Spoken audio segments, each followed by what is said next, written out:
Так, зараз.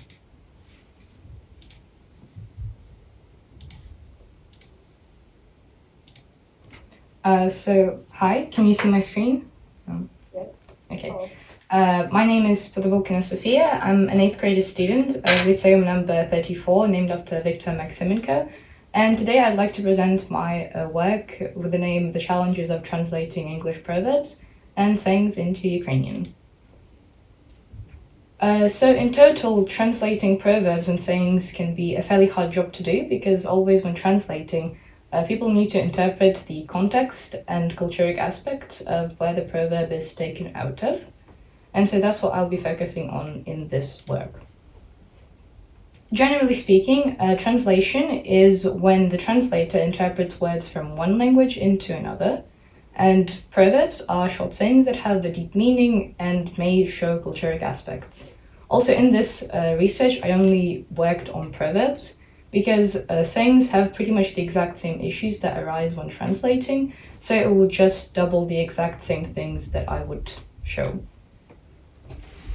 Generally, one of the main problems that usually arises is when people try to translate directly. For example, in the proverb, Turkey's voting for Christmas, if translated to Ukrainian directly, it would not really mean a lot because in Ukrainian there is no such thing as turkeys being the main dish for Christmas as in the English culture. So actually the correct equivalent to this proverb in Ukrainian would be "Не пиляй гілку, на якій сидиш." Mainly there are four ways of translating, one being direct translation, when every single word is translated directly. An example can be the fish sinks from its head. It would be translated as "Риба гниє з голови." Then there is translation through adaptation. It's when the translator tries to adapt some words from this language into the other one, trying to look for ones that have a similar meaning. For example, when in Rome do as Romans do, у чужий монастир своїм статутом не ходять. Then there is finding equivalent idioms, which is looking for proverbs that have the exact same meaning but have a completely different structure and may use completely different words. So for example, if you scratch my back, I will scratch yours would be translated рука руку миє. And there's also compensation, which is when the translator may not be able to find direct proverbs they need or may not actually know them. So they may try to compensate it by explaining the proverbs themselves. For example, the early bird catches the worm would be translated into той, хто рано встає, тому Бог дає. In my empirical research, I mainly brought it into four stages. One being the preparation of materials. I used 722 proverbs that I gathered from different websites and dictionaries and decided to take 16 of them for the analytics. I sectioned out 4 of them to meet each of the criteria when translating, but I didn't tell it to my experts. So I took out 7 experts that my scientific teacher helped me pick out. And then I also gave the exact same proverbs to AI. I used ChatGPT 4 and ChatGPT 4o to see what translations it may give to me. Then I processed the obtained results and gathered them into tables and analyzed everything and all the answers that I got. As you can see on this slide, this is the thermal diagram of what the answers were, what I graded them. Red being the worst, 1 and 5 being green or best. The first 7 columns are the experts that I asked and the answers that I've gotten for each proverb. Then there is the maximum that each proverb has gotten, the average of each proverb, and the ChatGPT's answer to the proverbs.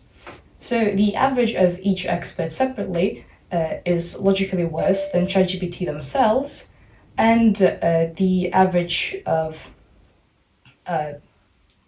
the entire group, being the maximum, actually did a much better job than ChatGPT, showing that if the experts were to work together, they would probably end up with a better result than ChatGPT by itself. Mainly this shows that AI tools are way better at translating, and I didn't actually expect it when starting this research. But actually, as we can see, still if we work together, we may be able to outpower it. But since it's only made to be a tool, if we actually work together with AI, we will be able to create this synergy that will make even better results. So AI isn't here to actually replace us, it's here to help us. And there are actually ways of improving it. We can create databases online for the AI to actually be able to search all the correct translations. So we ourselves can be able to find these proverbs and their translation, and AI itself to actually improve the correction of the translation. This is the end of my presentation. Thank you for listening, and I'll be glad to answer any of your questions. Thank you so much. Будь ласка, Єлизавета, запитання. Well, thank you for your presentation. I really enjoyed it. And I had a question. Why did you decide to compare AI translations to expert translation, well, human translations? Thank you for your question. Number one, proverbs themselves have a very interesting background to them. So actually, usually they may not mean the exact same thing as the words that are used in it.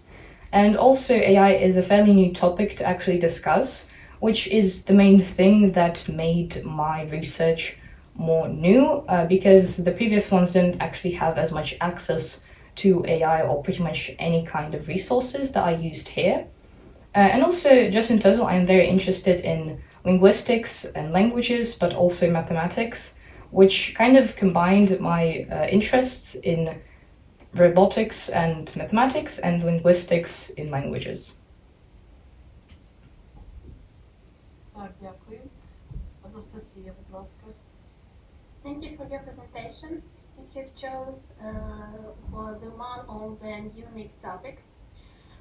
So may I ask, how have you researched the studies of translating proverbs? Because in my opinion, this is quite difficult since different sources of information can interact it by their own way. I didn't directly understand the question, but as far as I understood, well, logically AI can actually show different outcomes, and it's still the expert's job that is grading these answers to check whether the proverbs and the translation was actually correct. So we still need to use AI as a tool. That's why it can never really replace us, because it's still a person's job to actually see whether the translation is correct. They may not just be able to find them, but AI may be able to do this job for them. So mainly it's used as a search engine and not actually a direct replacement. Okay, thank you. Thank you very much. Так, дякую. Софія. So I wanted to ask why you choose an AI as a tool, because in my opinion I think AI now is too young for these types of researches, because it can usually give us wrong answers, and I think it can give also us false representations of translating. That's a good question. Thank you. Well, I actually used AI I first, when looking at this topic, I decided to use AI to show that human answers are way better than AI itself, but I was proven wrong when I actually started doing my work. And pretty much I also used this model to kind of show how AI, its evolution, because I used two models, ChatGPT 4 and 4.0, and 4 actually had a much worse job than 4.0, meaning that in these few months that it took for the AI to evolve, it actually made a lot of good progress when actually translating these proverbs. And also I mainly chose it to make this analysis and research a lot newer, because previous people that did similar works really didn't have the same access as I did in this work. Thank you. Так, дякую, Софія. Дякую. Так. Жарої Юліана, ви готові?